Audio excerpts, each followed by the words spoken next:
अस्सलाम वालेकुम। सीखो उर्दू में आज हम मुख्तलिफ पेशों के बारे में जानेंगे। स्टेशन पर सामान उठाने वाले को कुली कहते हैं। मवेशी चराने वाले को चरवाहा या गल्लाबान कहते हैं। सुराग लगाने वाले को सुराग रसां कहते हैं। लकड़ी का काम करने वाले को तरखान कहते हैं। कपड़ा बुनने वाले को जुलाहा कहते हैं। इमारत तामीर करने वाले को राज या मिस्त्री कहते हैं। करतब दिखाने वाले को शोबदाबाज कहते हैं।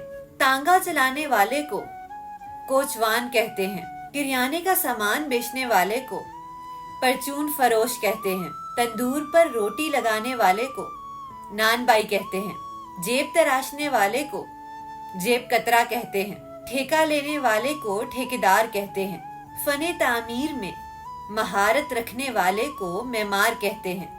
मिठाई बेचने वाले को मिठाई फरोश या हलवाई कहते हैं। दूध बेचने वाले को गवाला कहते हैं।